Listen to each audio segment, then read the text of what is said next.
Imaginatu dezagun leku bat. Oiartzundik Lesakara goazela bidean, Bihanditz mendiaren hegal batean, Aginako gaina. 50. hamarkadaren erdialdetik, hemen dago Oteitzak Aita Donostiari eskaini zion monumentua. Kromlech batzuk daude lurrean, kapera txiki bat eta eskultura bat. Eta eskulturak atzeko partean esaldi badauka idatzia. Eta esaldiak dio, txori kantazale ederra, nun oteaiz kantatzen.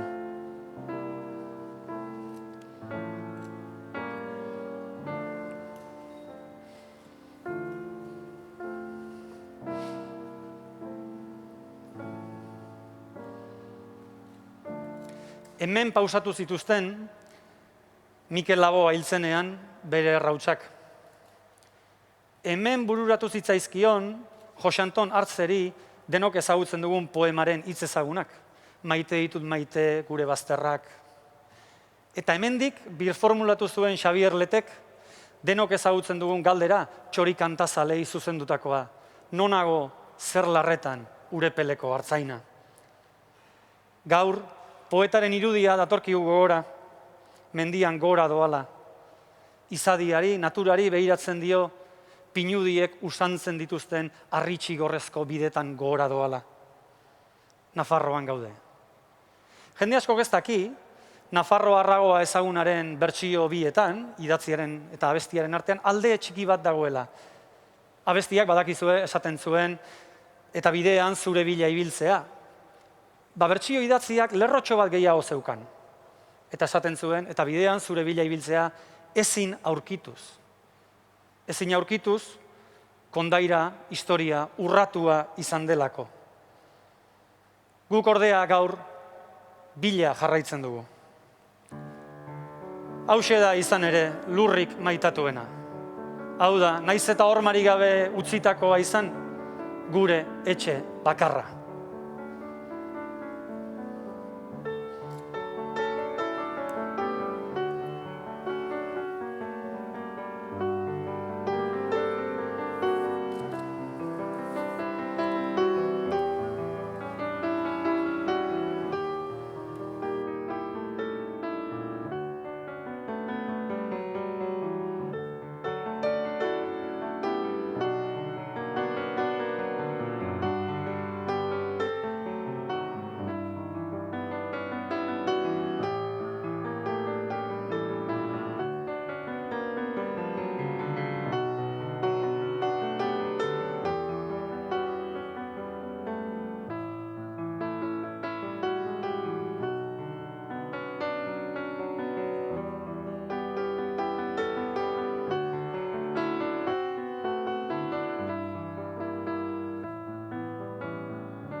Eusko Jaurlaritzako lehendakari jauna, Laboral Kutxako presidentea, Eusko Ikaskuntzako presidentea, Nafarroako Gobernuko Kontseilari anderea, Unibertsitateko errektore eta ordezkari jaun Andreok, Agustin Azkarate jauna, Ane Zulaika anderea, autoritate senitarteko lagunok, arratsaldeon eta ongi etorri. 2021ko Eusko Ikaskuntza, Laboral Kutxa, Humanitateak, Kultura, Arteak eta Gizarte Zientzien sariaren eta Gazte sariaren emate ekitaldi honetara. Iazko Gazte saria irabazi zutenen eskutik, Ales Gurrutxaga eta Joana Otsoa de Alaitzaren eskutik hasi dugu ekitaldi hau.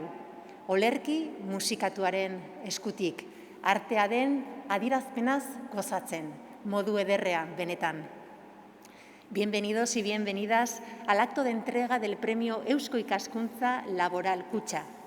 Este premio, constituido en 1995, tiene como objetivo reconocer y premiar la labor que realizan personas que investigan y trabajan en las áreas de humanidades, cultura, artes y ciencias sociales en Euskal Herria. Eusko Ikaskuntza y Laboral Kutxa buscan reconocer a aquellas personas que destacan en su área, haciendo de estas un referente para quienes les rodean. Este premio es uno de los de mayor prestigio de su ámbito y es por ello que nos hemos reunido aquí, en esta bella Catedral de Santa María, un año más, para hacer entrega de este premio. Oraindik ere, egoera berezian aurkitzen garenez, eta segurtasun berme guztiak kontuan hartuta, ekingo diogu gaurko sari emate ekitaldi honi. Esan bezala, 2 sari emango ditugu gaurkoan. Eusko Ikaskuntza Laboral Kutxa Gazte sariarekin hasiko gara. 2019an jarri zen abian sari hau, humanitatea, kultura, arteak eta gizarte zientzien alorrean lanean ari diren gazte norbanako zein lantaldeak saritzeko. 2021ko edizio honetan, honako hauek izan dira epaimahaia osatu duten adituak. Eusko Ikaskuntzaren izenean, Arantxa Kuesta, Eusko Ikaskuntzako zuzendaria. Laboral Kutxaren izenean, Maria Jesus Etxaniz, komunikazio zuzendaria. Euskal Herriko Unibertsitatearen izenean, Fernando Tapia, ikasleen eta enpleagarritasunaren arloko errektore ordea. Mondragon Unibertsitateko izenean, bertako errektorearen izenean, Jon Altuna, errektore orde akademikoa. Etxepare Euskal Institutuaren izenean, Irene Larraza, bertako zuzendaria. Eta Euskadiko Gazte Kontseiluaren izenean, Maialen Olabe presidentea, eta baita arte aditu bat ere izan dugu gure artean, Urkiri Salaberria hain zuzen ere. Epaimahaiko kide guztiak deialdira aurkeztutako proiektuei buruzko balorazio eta hausnarketa eginik, aho batez erabaki dute 2021ko ekitaldiko Eusko Ikaskuntza Laboral Kutxaren Gazte saria. Honen berri emango digu epaimahaiaren izenean Maialen Olabe andereak. Maialen Olabe anderea, nahi duzunean, hitza zeurea da.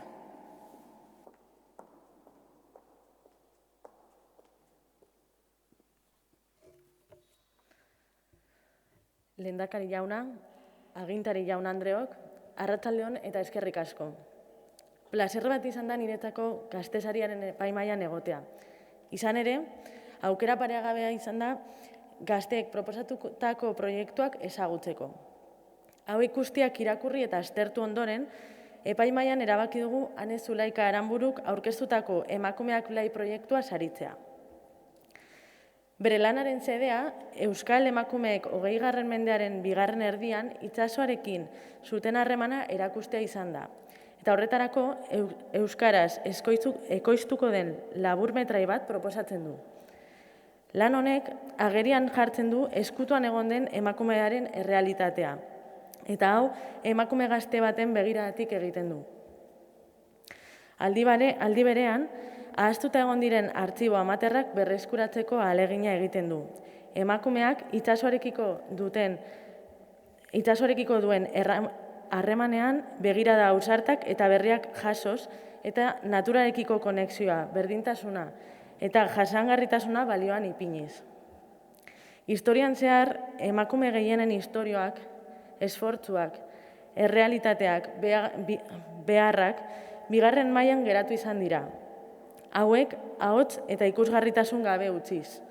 Beraz, ezinbestekoa da horrelako aukerak agertzen direnean, balioan jarri eta espazioa eta babesa eskaintzea. Ahal den heinean, historian zehar egon diren emakumeei zordiegun aitortza izan dezaten.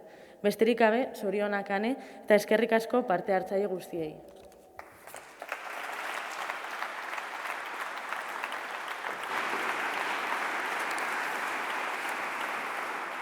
Mila esker zuri Olabe anderea, berak aipatu duen bezala, Ane Zulaika izan da aurtengo Eusko Ikaskuntza Laboral Kutxa sariaren irabazlea, eta sari ematea egiteko, igo daitezela mesedez eskenatokira Ana Urkiza anderea eta Txomin Garzia jauna, hain zuzen ere Eusko Ikaskuntzako eta Laboral Kutxako presidenteak.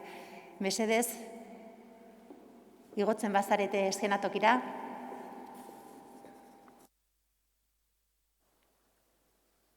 Txan bezala, aurtengo 2021ko Eusko Ikaskuntza Laboral Kutxa Gaztea saria Ane Zulaika anderearentzat. Txalo bero bat berarentzat.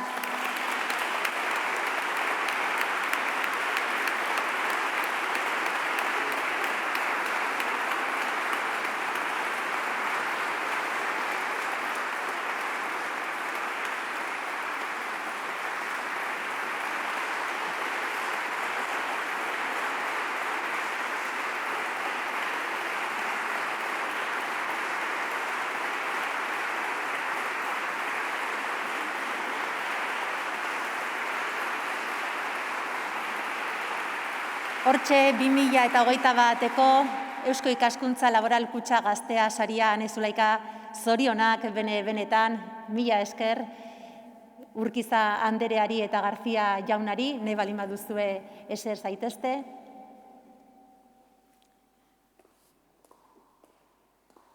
Eta orain bai sarituaren unea da.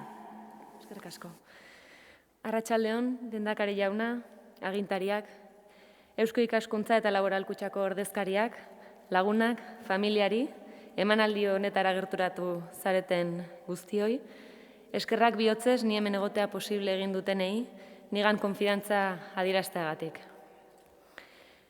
Nunca se puede llegar a saber toda la verdad sobre un acontecimiento pasado, pues esa verdad solo perdura en el recuerdo de sus protagonistas. Horrela dio Anita Schrebeck El peso del agua liburuan. Emakumeak Blai artxiboetan oinarritutako sorkuntza proiektu bat da. Helburua, itsasoarekin harreman estua izan zuten euskal emakumeen memoria errekuperatzea da. Ikerketa lan batetik abiatuta, begirada anitzak behatu, bestelako ahotsak entzun, testigantzak jaso, artxiboak errekuperatu eta horrela, euskal emakumeek 20. mende amaieran itsasoarekin zuten harremana irudikatuko da euskarazko laburmetrai batean. Euskal kostaldean itsasoarekiko izan dugun lotura historiko, sozial eta kulturala nabaria da. Nik neuk bizi osoa pasa dut olatu artean, igerian, arraunean, eta aurretik ere nik bezala beste emakume askok itsasoarekin harreman estua izan dute. Beraien bizitzaren parte izan da, ogibide gisa, kirol moduan edo aisialdi bezala. Baina emakume hauek itzalean geratu dira, eta ez dira behar bezala baloratu. Lan honen gomuta beraz, protagonismorik izan ez duten emakume batzuen istorioak biltzea da. Artxibo berri bat egongo da eskuragarri, emakumeari, euskarari eta ondareari garrantzia ematen diona. Berriro eskertu nahiko nieke lan hau bideratzeko aukera eman didazuen guztiei, batez ere Eusko Ikaskuntzari eta Laboral Kutxari. Eta nola ez, zorionak zuri ere Agustin. Mila esker.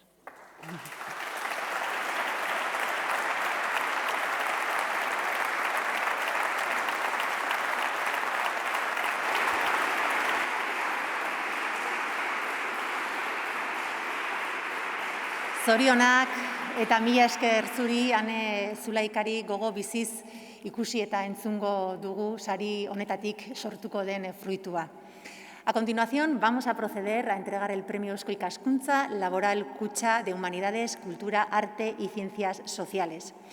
Para ello, quiero invitar al escenario, en representación del jurado, que ha sido compuesto por representantes de las 7 universidades del ámbito geográfico de actuación de Eusko Ikaskuntza y también los representantes de Eusko Ikaskuntza y Laboral Kutxa, a Eva Ferreira, rectora de la Universidad Pública del País Vasco, Euskal Herriko Unibertsitateko errektorea den Eva Ferreira, gonbidatu nahi dut eskenatokira.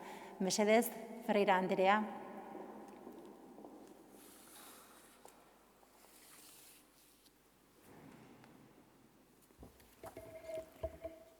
Lehendakari jauna, herritarrekiko harremanetarako kontseilari Andrea, diputatu nagusi jauna, alkate jauna, batzar nagusiko presidente jauna, sailburuak, Eusko Ikaskuntzako presidente Andrea, Laboral Kutxako presidente jauna, herri agintariok, Agustin Azkarate irakasle jauna, Ane Zulaika Andrea, jaun Andreok, lagunok, arratsaldeon. Azkarate irakaslearen figura eta jarduna minutu gutxitan laburbiltzea berez ezinezko lana da. Baina gaur abegi ematen gaituen Santa Maria katedralak ezin hobeto islatzen du bere lana. Agustin Azkarateren irakaskuntza eta ikerketa lanak bere disiplinaren arlo espezifikoa, arkeologia gainditzen du. Beste espezialitate batzuekin elkarrizketa konplexu eta emankor bat garatzeko. Azkarate irakasleak nazioarteko sariak lortu ditu. Ikerketa talde finkatu bat zuzentzen du eta beste lurralde batzuetara ere hedatu du bere ikerketa. Hego Amerikara bereziki. Zorionak beraz Azkarate irakaslea, Eusko Ikaskuntza Laboral Kutxa sari honengatik, aparteko ibilbide bat laburbildu eta aitortzen duelako. Decía que, en efecto, a veces las palabras pueden ser sustituidas por las imágenes y creo que en pocas ocasiones, como esta, alcanza su verdadera dimensión la expresión popular de que una imagen vale más que 1000 palabras. La actividad universitaria produce frutos que a menudo son difíciles de identificar. La huella que deja un docente es profunda, decisiva para el devenir profesional y, en parte personal, de su alumnado, pero frecuentemente resulta difícil de visualizar, difícil de apreciar en el mundo físico. Del mismo modo, la investigación supone avances importantes para el conocimiento, pero en muchas ocasiones ese conocimiento en sí tampoco es fácil de objetivar.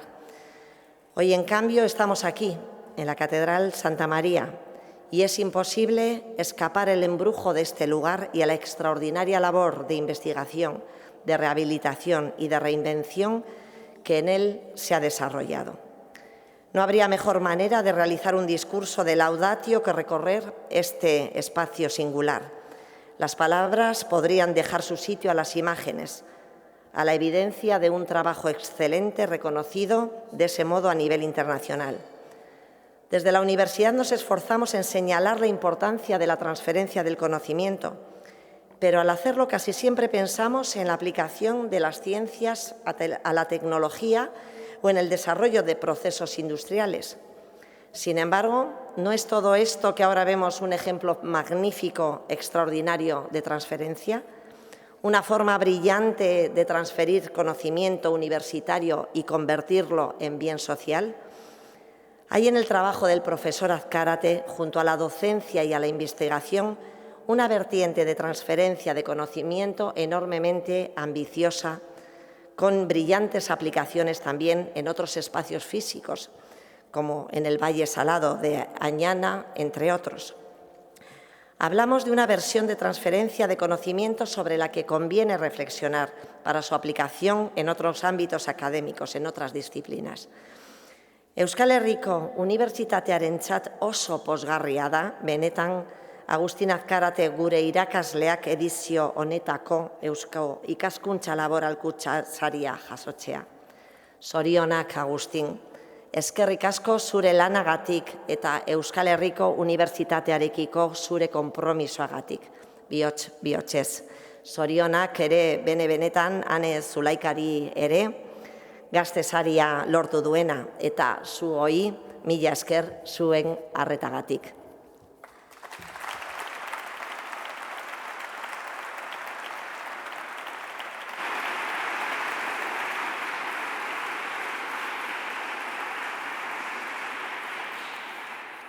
Mila esker zuri ere, Ferreira anderea. Entzun dugu epaimahaiaren izenean zeintzuk izan diren aurtengo sarituaren merituetako batzuk asko baititu bere artean, eta orain bide emango diot Laboral Kutxako presidentea den Txomin Garzia jaunari. Txomin Garzia jauna, zurea da hitza.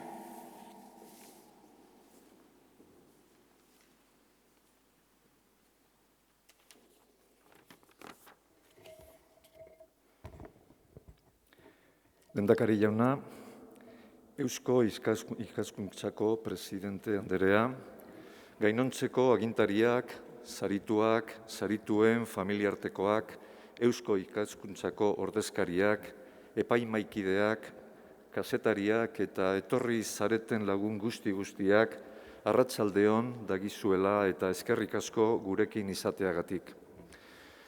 Oso sentsazio bereziak pizten daizaikit gaur hemen. Zoragarria da inguratzen gaituen lekua, Gaizteko Santa Maria Katedrala, gure ondare historiko arkitektonikoren ikur garrantzitsua alegia. Aukera hau aprobetxatu nahi nuke horretaz arduratzen zareten pertsona guztien lana goraipatzeko eta eskertzeko. Plazer handi bat da, baita ere, Ales eta Joanaren, olerki musikatuak eta pianoaren doinuak entzutea. Dantzan jarri eta iraganerakin konektatu dituzue gure sentimenduak.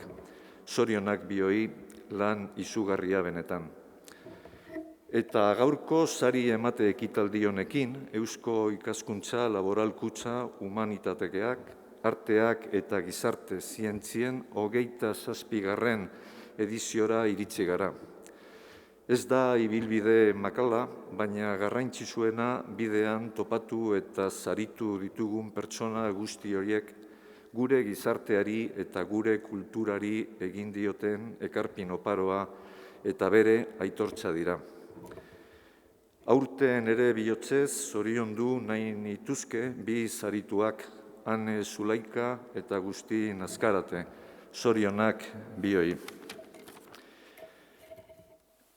Ane, estoy plenamente convencido de que, como buena donostiarra, paisana, eres una gran apasionada del mar que sabes disfrutar de él, siendo muy consciente de lo que representa y lo importante que ha sido y es en nuestra historia.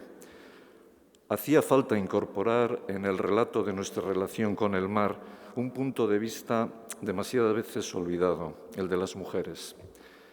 Ellas que paliaban las largas ausencias de los maridos y asumían el sustento familiar, injustamente no han contado con el mismo reconocimiento que el recibido por los hombres.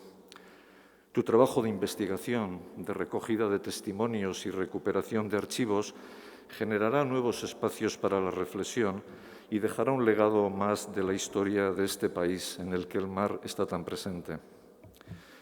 Agustín, necesitaría mucho más tiempo en mi intervención para subrayar todos los méritos que te han hecho merecedor de este premio por tu trayectoria profesional, universitaria y académica.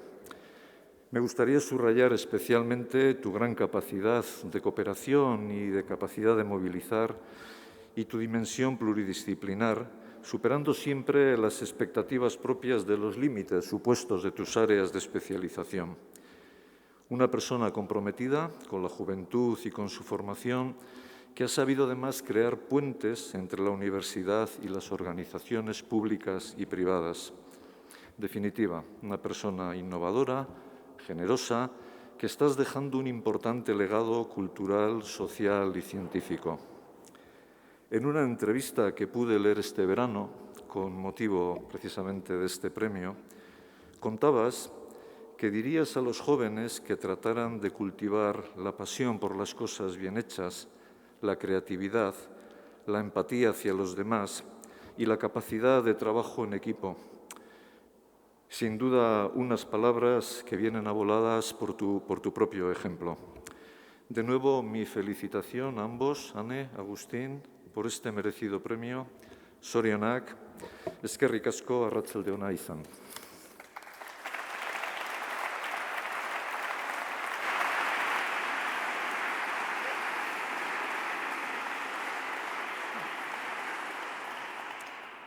Mila esker, García jauna, eta orain Eusko Ikaskuntzako presidentea den Ana Urkiza Andereari luzatu nahi diot hitza. Urkiza Anderea, nahi duzunean.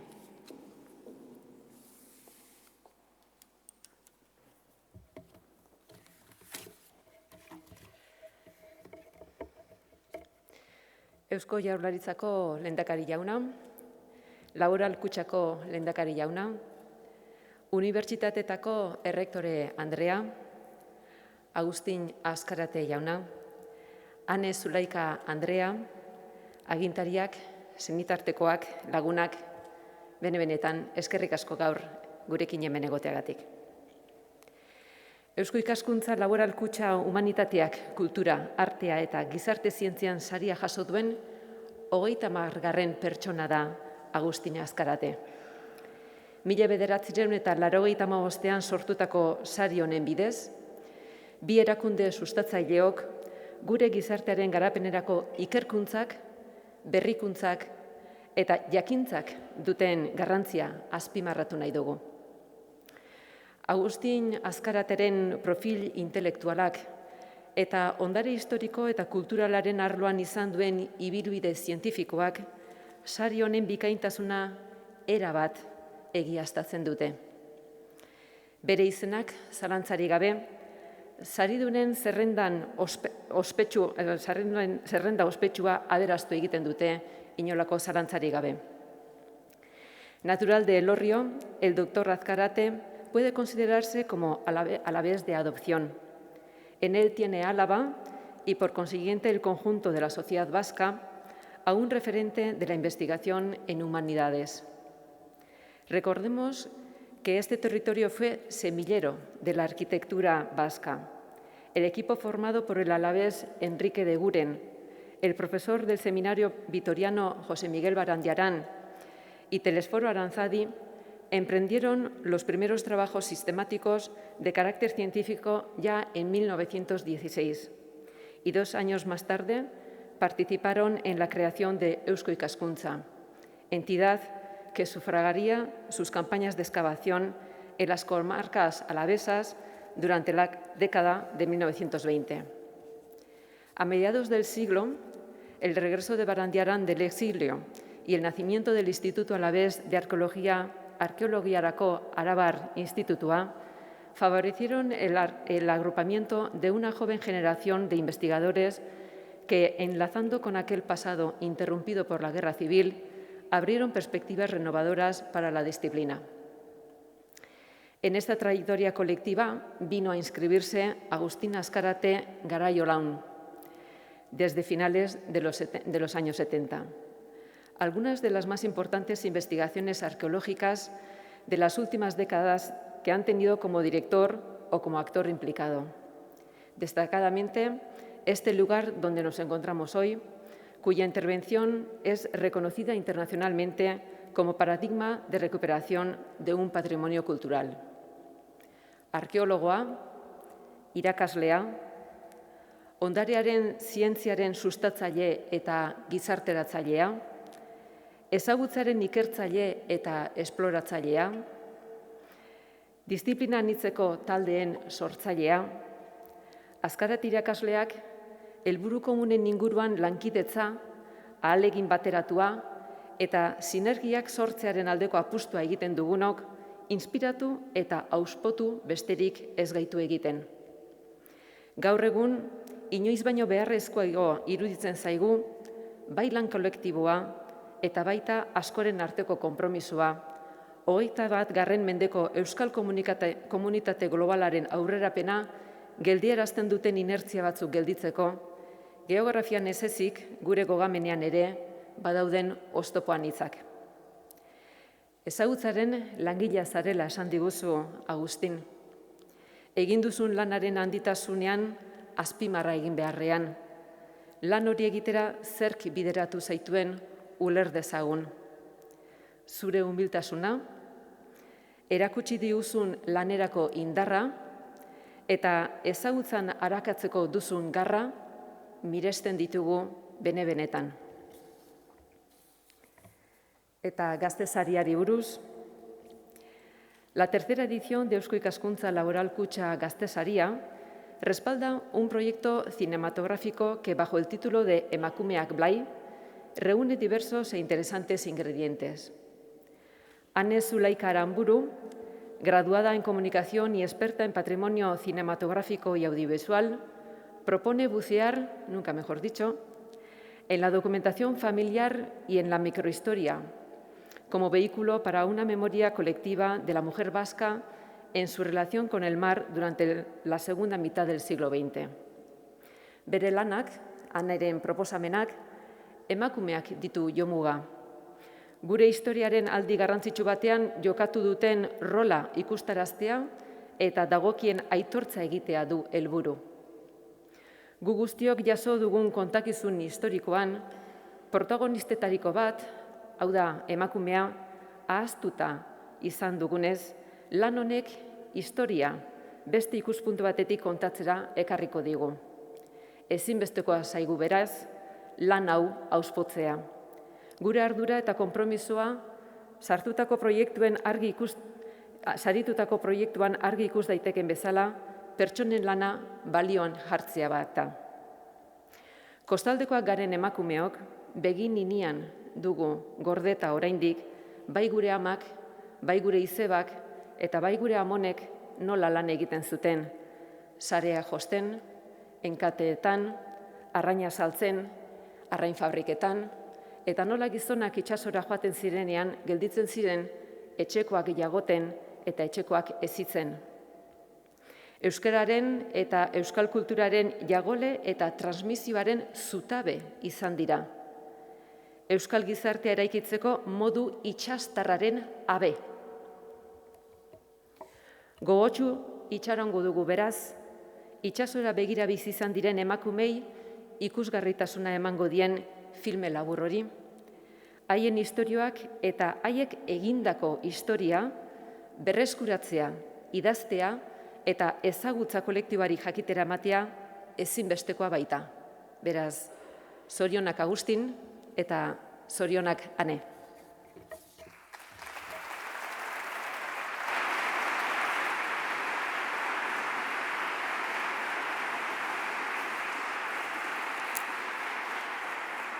Mila esker, Urkiza Anderea. Aurtengo bi sarituen meritoak entzun ditugu, eta orain sari banaketari ekin aurretik, arteaz gozatzen jarraitzeko gonbita luzatu nahi dizuet. Izan ere, arteaz inguraturik gaude. Gure inguruan ditugun harriek artea, jakintza transmititzen digute.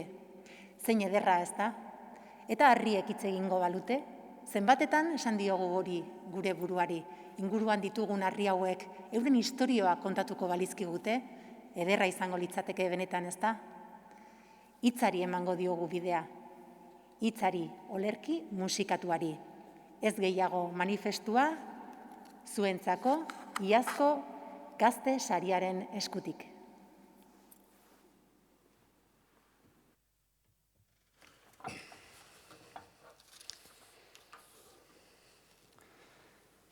Hemen zaudeten askok gogoratuko duzue, seguru, Guerrilleros de Cristo Rey izena zuen talde bat. Parapoliziala, ultraeskuindarrak ziren. Bada talde honek, 1977an, trantsizio garaian, Loyola herri irratiaren antena leherrarazi zuen. Pentsatuko duzuen bezala, txikizioa handia izan zen. Eta ohikoa izaten zen bezala, sos batzuk biltzeko hainbat ekitaldi antolatu zituzten. Ekitaldi horietako bat, kantaldi bat izan zen, Loyolako atarian egin zutena. Eta izen handiak ezagunak garai hartan, izan ziren bertan. Pantxo Atapeio, Antton Balberde, Lourdes Iriondo eta Xabier Lete. Orain irakurriko dizuegun poema orduan irakurri zuen Xabier Letek. Behar bada, espero zitekenaren kontra, poema herrikidei zuzentzen zaie, aurrideei, anaiarrebei. Mezua argia da, gogorra ere bai, eta zergatik ez esan garaiura bizi izan zenutenok badakizue, hain beroa izanik, baita ausarta ere. Gaurkoan, isiltasuna kantuaren doinuekin lagunduko digu Joana Otxoa de Laizak.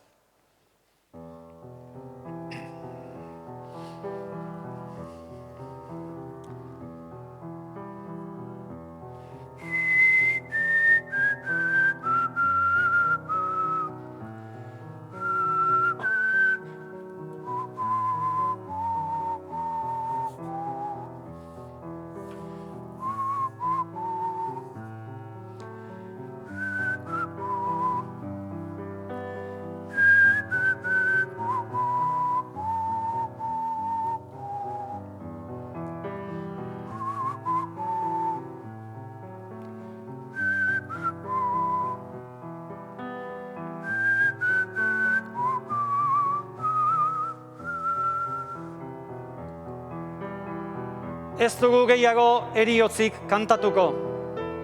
Bizitza kantatuz dugu herri baten bizitza egiten denok lagunduko. Ez dugu gehiago eriotzik bilatuko. Bizitza bilatuz dugu egiaren aztarren izpia nunbait argituko.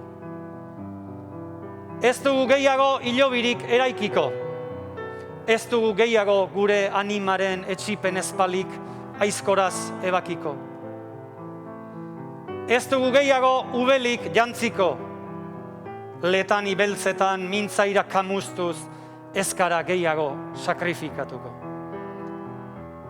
Ez dugu gehiago gerrarik piztuko, eta etxai zaharren eraginez balitz, ez dugu berriro gerrarik galduko. Ez dugu gehiago negarrik egingo, negar egiteko arrazoien bila justifikaturik ezkara ibiliko. Ez dugu gehiago, ez dugunik agertuko, dugunaren labean ogia egosiz eta ogi hortatik janaz gara bizituko. Ez dugu gehiago ametsik asmatuko, eta asmatuzkero eguneroko egia ametsen menpean ezarriko.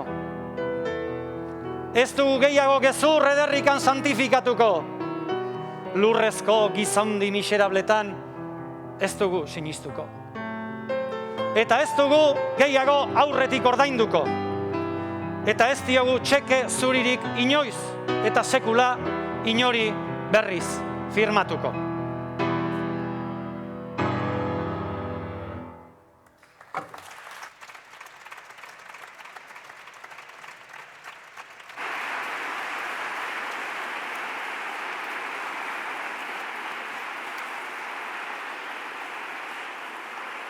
Mila esker, Joana eta Alex, eta orain bai, 2021ko Eusko Ikaskuntza Laboral Kutxa Humanitateak, Kultura, Arteak eta Gizarte Zientzien saria emateko unea iritsi da. Horretarako berriro ere, eskenatokira igo daitezen, eskatu nahi diet Txomin Garzia Laboral Kutxako presidenteari eta Naurkiza Eusko Ikaskuntzako presidenteari, mesedez, igo zaitezten.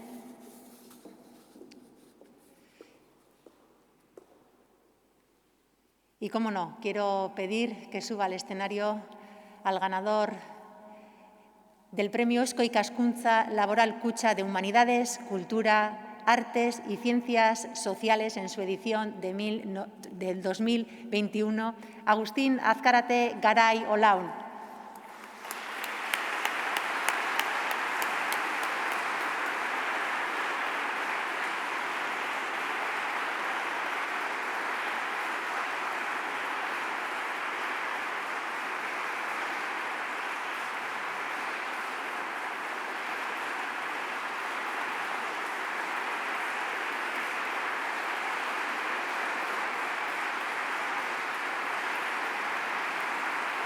Eusko Ikaskuntza, Laboral Kutxa Humanitateak, Kultura, Arteak eta Gizarte Zientzien 2021ko saria Agustin Azkarate Garai Olau jaunarentzat.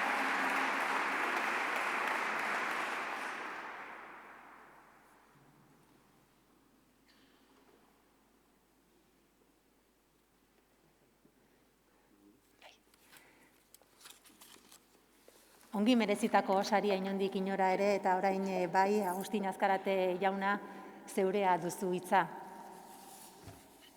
Eskerrik asko. Lehendakari jauna, agintari eta erretore jaun-andreok, adiskideok, arratsaldeon eta eskerrik asko katedral zahar honetara etorri zaretelako.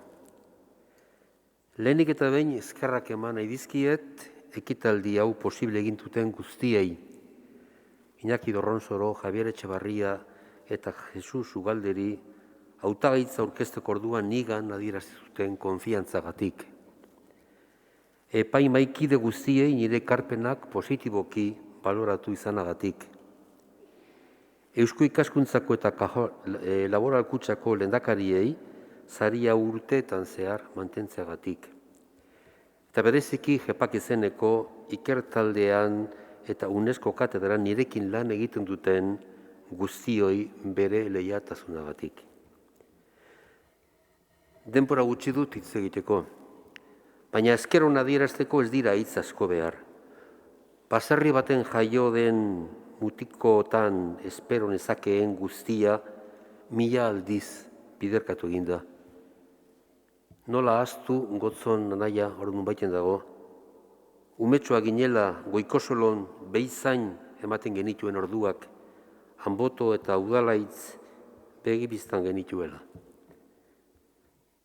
Atzera begiratzen dudanean, buruan ditut Aitama eta Aitonamonak baserritarrak irakurtzen apenas egitenak. Eta begiragu, nora ez gara ba ezkerronekoak izango. Desde hace más de 30 años, nuestra investigación ha pivotado siempre sobre un principio irrenunciable: la naturaleza social del conocimiento científico. El eslogan abierto por obras, una innovación internacional que nació precisamente en este edificio, no fue solo un acierto publicitario, que también, sino una auténtica declaración de principios sobre la responsabilidad social de la investigación científica. Nuestros actuales compromisos en diferentes países americanos responden a este mismo espíritu: compartir pasión por el conocimiento, llevar a la práctica el más generoso de los lemas posibles, el que, por fortuna, encabeza el logo de nuestra universidad pública: eman eta zabalzazu, eman beharra duenari, banatu premian dagoenari, eskaini, partekatu, gonbidatu. Me gustaría dedicar este premio a Vitoria-Gasteiz, ciudad que me adoptó hace casi 40 años y a la que debo todo lo que soy, ciudad pionera e innovadora. Proyectos como el de la catedral o el de la recuperación de las murallas prefundacionales, reforzadas con el espléndido anillo verde y la declaración de la ciudad como Green Capital, vienen a demostrar que la gestión del patrimonio de manera integral, combinando naturaleza y cultura, es una fórmula con un poder enorme de creatividad y generación de riqueza. Un estudio muy reciente sobre 190 ciudades europeas, publicado hace unas semanas, llama la atención, no obstante, sobre un peligro en ciernes. La fascinación por lo green puede hacernos olvidar que la renovación circular de nuestro patrimonio edificado constituye una de las claves en la reducción de la huella de carbono, alargando la vida útil de los materiales y promoviendo procesos de recuperación, reutilización y regeneración. Pero es que además de estos beneficios relacionados con la economía circular, el patrimonio cultural que heredamos tiene otros valores, yo diría que superiores. Nos dota de identidad propia, nos singulariza individual y colectivamente, nos fortalece para hacer frente a la marea de una globalización que ya está aquí, entre nosotros, imparable e inexorable. Arestiren berso ezagun batzuekin amaituko dut.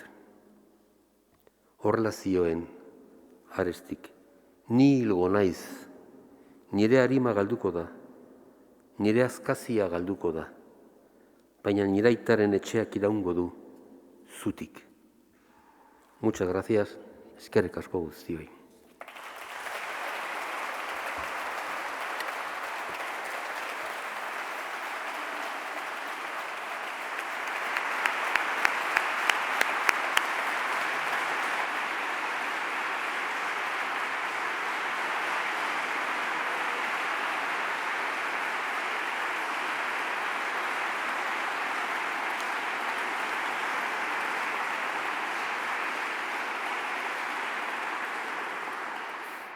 Hitz ederrak benetan Agustin Azkarate jauna eskaini dizkiguzunak, esker onekoa izatea, bihotzonekoa izatea omen da, eta zuri entzundakoak entzun eta gero, herritarrak osatzen dute herria, zelako zortea duen Gasteizek zu bezalako herritarrak bertan izatea. Eta orain, hitza luzatu nahiko nioke Nafarroako gobernuaren herritarrekiko harremanetarako kontseilaria den Ana Oio andereari. Oio anderea, zeurea da hitza. Lehendakari jauna, Eusko Ikaskuntza eta Laboralkuntzako presidenteak, errektoreak, agintariak, Jan Andreok eta era berezian Agustin Azkarate eta Ane Zulaika. Zorionak, agurra biei. Ohore handia da, Nafar gobernuaren izenean mandatu hau bete ahal izatea.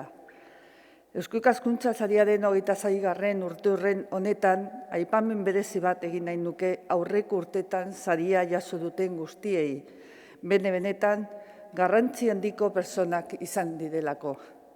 No nos es ajeno a Navarra este premio que reconoce la trayectoria de personas comprometidas con las humanidades, la cultura, el arte y las ciencias sociales. Personas con carreras y trayectorias diferentes, variadas, que sin embargo tienen un punto en común, que han sido capaces de contribuir de manera efectiva y real al desarrollo de nuestro territorio. Hoy recibe el premio Agustín Azkarate, un académico que ha contribuido con sus investigaciones en el ámbito de la arqueología y el patrimonio cultural en la triple hélice que configura el quehacer de un universitario excelente: la docencia, la investigación y la transferencia del conocimiento. Por su contribución ejemplar y excelente como docente e investigador, hoy recibe este premio, pero también por su impulso en la transferencia del conocimiento, convencido de la utilidad de la comunicación social de la ciencia. Personas como Agustín Azkarate nos enorgullecen a quienes creemos que esta sociedad solo podrá avanzar si apostamos por el conocimiento, también el de las humanidades y el de las ciencias sociales, por la innovación y la investigación. Porque solo el conocimiento nos hará libres y mejores, más resilientes, más solidarios. Lo hemos podido comprobar en esta crisis, en esta pandemia, donde hemos mirado esperanzadas a la universidad para que nos acompañe en la salida de la crisis económica, social y sanitaria. Agustín Azkarate no hace más que reforzar ese papel en su notable dimensión humanística, cultural, artística y social. Por ello, Zorionak en este magnífico escenario, la Catedral Santa María de Gasteiz, donde su trabajo en el programa abierto por obras ha otorgado de proyección internacional a los trabajos de excavación arqueológica y de restauración histórica y artística de este gran templo gótico. Zorionak también a Ane Zulaika Aramburu por este premio que visibiliza su proyecto Emakumeak Blai. Ane visibiliza lo mejor de una sociedad vasca en donde la mujer, la juventud, se convierten también en referentes intelectuales. Y Zorionak por un proyecto que, mirando al pasado, rescata del olvido, de la desmemoria, a esas mujeres vascas que han convivido con el mar en la segunda mitad del siglo XX. para generar nuevas reflexiones en un presente donde ponemos en valor elementos como la conexión con la naturaleza, la igualdad y la sostenibilidad que imbricaron a estas mujeres. Eta amaitu nahi dut Eusko Ikaskuntzari eskerrak ematen bere independentziagatik, aniztasun ideologikoatik, errespetuaren eta elkarrizketaren alde egiten duen lanagatik. Hori guztia, kultura aniztasunean eta elkartasunean oinarritatuko lurrealde baten alde egitea baita, beti ere zientzia eta kultura garapen motore gisa jartzen duelako, eta euskarari dion maitasunean eta zaintzan oinarritzen delako. Zalantzarik gabe, Nafarroako gobernuak partekartzen dituen balioak dira. Eta laboralkuntzari eskerrak eman nahi dizkio sari hau sustatzegatik. Eta gure lurraren garapen ekonomiko eta sozialaren egindako ekarpenegatik. Bukatzeko, Nafar gizartearen izenean, zorionak Agustin Azkarate eta Ana Zulaika. Eskerrik haunitz, bihotz bihotzez.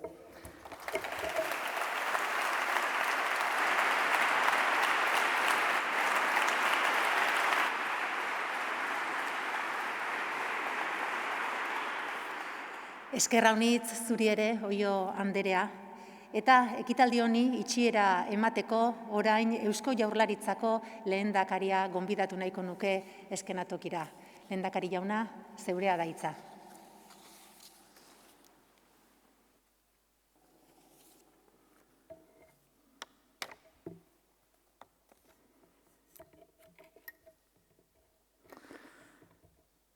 Eusko Legebiltzarburu Andrea, Nafarroako gobernuaren sailburu, Arabako aldun nagusi, Gasteizko alkate eta zuekin batera bertaratutako herri agintari, herri ordezkariok, Eusko Ikaskuntzaren presidente eta Laboralkuntzaren presidente eta zuekin batera diren arduradunok, epaimahaikideok, sarituok, sarituen senitartekook eta lagunok, Jaun Andreok, arratsaldeon. Eta eskerrik asko zuen guztion hitzengatik, ez dakite zer berririk esateri dauen. Izaro, Maialen, Ane, Eba, Txomin, Ana Urkiza, Agustin, Ana Olio, Alex, Joana. Hore bat da, Santa Maria Katedralean bat egitea eta sari hauek banatzea, eta hore bat izan da baita entzundako guztia entzuna izatea. Uste dut gainera, gauden giro honetan ere bukaerarako berotasun puntu bat ere utziko dugula. Zorionak, Agustin Azkarate, zure ibilbide profesionalean egindako lanagatik eta urteetan zehar adierazi duzun eskuzabaltasun eta begirada aitzindari zein zabalarengatik. Zorionak zuri ere, Ana Zulaika, emakumeak blai, lanak gure herriko emakumeek itsasoarekin izan duten harremanari argia eman diozu lan erakargarria eginez. Biok izan duzue atzera begiratzearen premia. Biok gure herriaren ondarioa balioan jarri duzue. Biok aritu zarete iraganean gertatutakoak azaleratzen, hurrengo belaunaldiek izan garena ahaztu ez dezaten. Agustin, zure ibilbideari begiratu besterik ez dago, zure egitasmo bakoitzean gauzatu duzun begirada emankorra izan dela adierazteko. Es un honor participar en este acto en el que recibes este premio en la Catedral de Santa María abierta por obras. Este premio destaca tu capacidad para establecer nexos entre la arqueología y el patrimonio cultural con otros ámbitos de investigación. Tu capacidad para dirigir equipos de investigación pluridisciplinares de alto nivel científico, tu capacidad para promover la comunicación social de la ciencia, tu capacidad creativa y, ante todo, tu generosidad, como se ha subrayado. Gracias a tu ejemplo y entrega, muchos y muchos jóvenes investigadores han accedido a una formación de excelencia científica, compartiendo un fuerte sentido de la responsabilidad social a la que has hecho referencia. El plan de renovación de esta catedral, Santa María de Vitoria-Gasteiz, y el modelo el modélico concepto que hizo partícipe a la ciudadanía de la aventura de su reconstrucción durante 20 años, es un buen ejemplo de la mirada que has aportado a toda tu tarea. Horrekin batera, Agustin Azkarateren beste ekarpen bat ere nabarmenduko dut. Eusko Jaurlaritzaren solaskide etengabea izan zara. Zure ideiak eta proposamenak guregana ekarriz eta zure laguntza eskainiz aholkua eskatu dizugun bakoitzean. Beraz, eskerrik asko Agustin eta zorionak. Begirada gazteak ere behar ditugu, bai iragana ulertzeko eta gizarte arduratsu bat eraikitzen jarraitzeko. Begirada berri horiek ausardia behar dute. Jakinduria eta ausardia eta beti ere ikerkuntza gizarteratzeko borondate sakona. Ekarpen horren bila ibilia da Ane Zulaika ikerlaria. Grina horren emaitza emakumeak blai dokumentala da.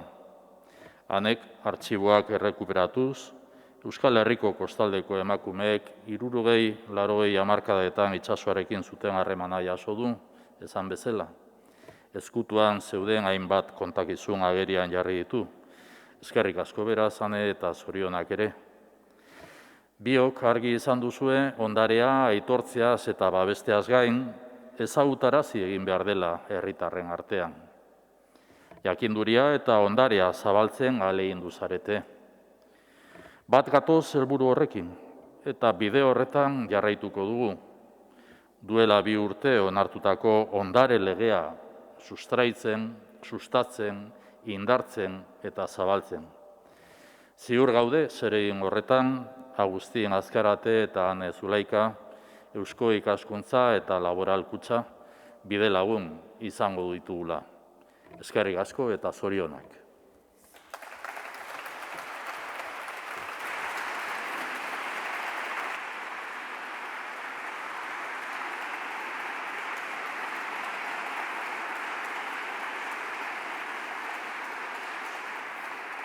Mila esker zuri, lehendakari jauna.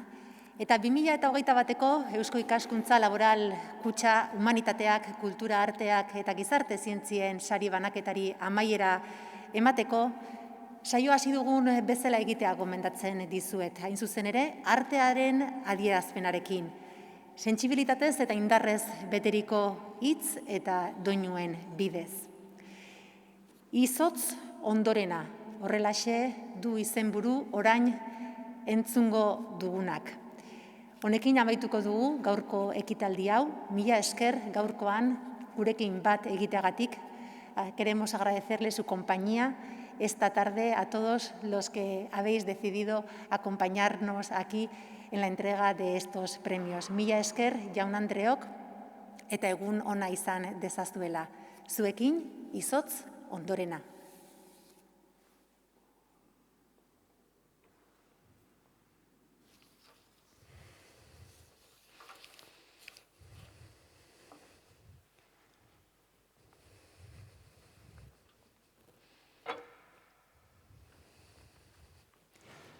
Xoritua, noratua bi egalez airian.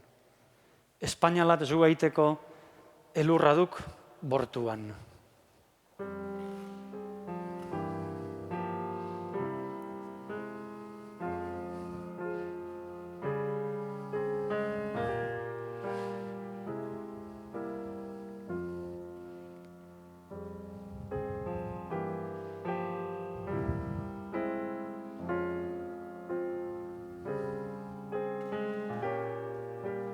Imagina dezagun lekua berriz. Oihartzundik Lesakaragoa zela, Bihanditz mendiaren hegal batean Aginako gaina. 2005ko abenduaren amaieran, Lourdes Iriondo hil zenean elurra izan zen gaina hauetan. 5 urte geroago, abenduaren hasieran ere, elurra izan zen Xabier Lete hil zenean.